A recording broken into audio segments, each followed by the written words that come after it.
This was their only crime, telling soldiers to their faces that they preferred them to the current administration. Now the Tinubu administration is charging them for treason just because they had the audacity to troop out in their numbers to protest that they are hungry. So the best thing the government could do to people that protested peacefully is to grab those that their hand can reach and take them to prison. And on the day of their choice, they took them to court and charged them for treason, for terrorism. That is the best. Hey, Jesus. Protesters flying banners written "End Bad Governance" is not a crime. They have a right to free speech as guaranteed under a democracy. Or are we no longer under a democracy? They should make it clear, because even under military regimes, like already said, this kind of harassment and intimidation wasn't obtainable. It started before the protests, and during the protests, the current administration agents are trying very hard to criminalize protests. It's like smacking a child and still want to prevent him from crying. You can't have it both ways. You can't eat your cake and have it. The worst part is that people in power today protested their way to power. They were on the streets of Nigeria from 2012 till the election of 2015. No one intimidated them. No one charged them for treason. Upon all the messages they spread at the time, all the banners, to the extent that some of them carried mock coffins of the then President Goodluck Jonathan.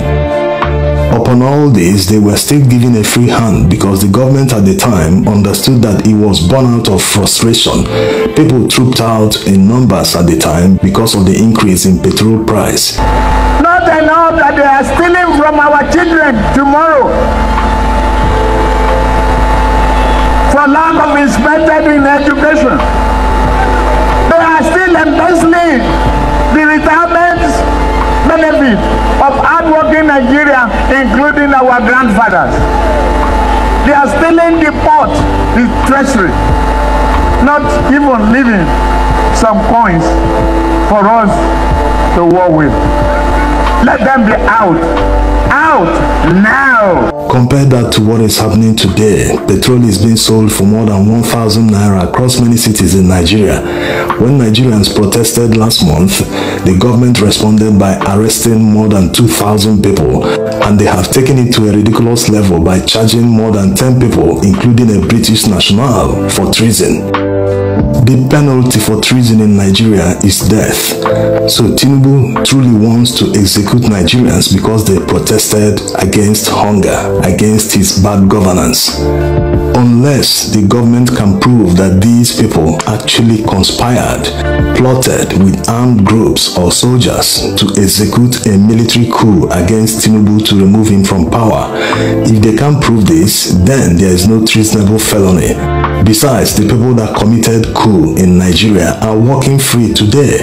The INEC chairman and other political associates committed a political coup against the Nigerian people. When Nigerians protested and went to court to demand that they interpret the Nigerian constitution the way it's supposed to be interpreted, the judges not only mocked and laughed at them, they executed their own judicial coup against the people of Nigeria. Today, all of them that are supposed to be charged for treason, of course no one can charge them because the main beneficiary cannot charge people who put him there, and the same beneficiary is now charging peaceful protesters. Maybe they were not peaceful, but at least the government should endeavor to charge them for what they did. Yes, some of the charges reflect violence, that they looted and destroyed property, but including treason to the charges is beyond absurd.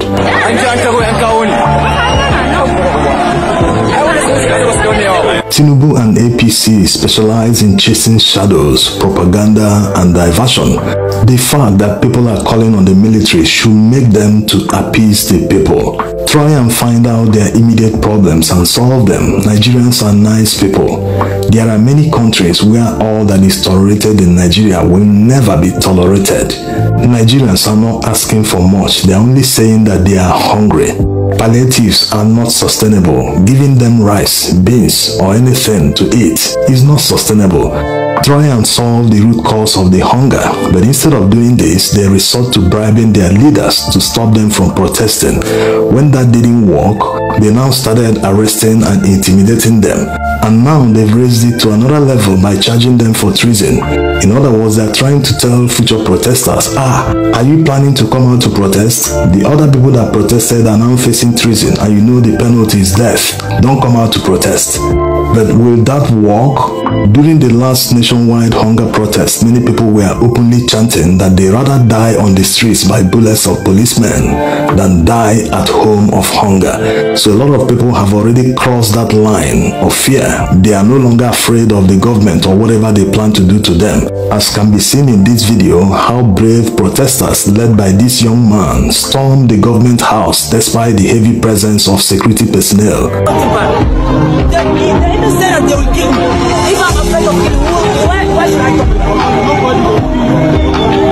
The more they use brute force and intimidation against Nigerians, the more the Nigerian people's resolve hardens. This is like the colonial era all over again. The more the colonial masters intimidated, imprisoned, and punished Nigerians, the more Nigerians kept coming back.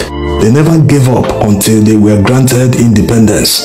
So Nigerians will never give up until they get another independence from Tinubu. Absolute power intoxicates. They don't seem to realize that power is transient. Take Abacha for instance. He had all he could ever ask for in the world. He had access to the central bank. He could simply call the central bank governor to bring cash to him. Cash as huge as billions of dollars. He had all this. Even the Pope came to Nigeria begging him to leave power, but he refused. A few weeks later, death came knocking on his door. So today they feel that they are untouchable, that they are even invincible, that no one can do anything to them. But that's not what counts. What counts is what you use the power for, how you use that power to the benefit of the people. The question Tinubu and people around him should be asking is, what have they done with the power they have today? How have they positively affected the lives of Nigerians with the enormous powers they have? The way he has captured the National Assembly, the judiciary, and every other thing in Nigeria, no one has ever done it in Nigeria's history. So Nigerians will look back and remember and say, this man had all the powers. He could just instruct the National Assembly to make a particular law and it will be done within hours. He could call on the judiciary to deliver a judgment in favor of the government and it will be done immediately. So the question is, what are they doing with the enormous powers disposable to them? If Obasanjo had these kind of powers, he would have done more for Nigerians. Even some military regimes don't have this kind of power. They have opposition within the military ruling council to the extent that they have to vote on some issues in order to reach an agreement. There is a kind of revolutionary change a leader would like to introduce to his country, but because people are opposed to change, not because they have made any research to find out if the change will bring positivity to their lives, but simply because they don't want to jump into the unknown. They are happy with their current situation. As such, they feel that it doesn't need to be fixed. If it's not broken, don't fix it.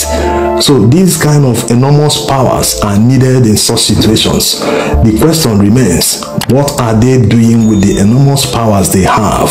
Instead of using these powers to oppress and intimidate Nigerians, or using it to their own benefit to loot the country's treasury, they rather use these enormous powers to cause revolutionary change in Nigeria, to leave an indelible mark in Nigeria that generations to come will always look back and remember and thank them for it.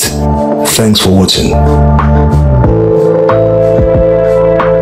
Alright, I don't have much to say, but we keep praying to God for God to touch their hearts. And of course, we the citizens keep doing our best to make sure that things change. Please drop your opinion on the comment section, alright? And don't forget to subscribe and turn on the notification button of this channel so that you'll be notified anytime we drop a video. Thank you. God bless you.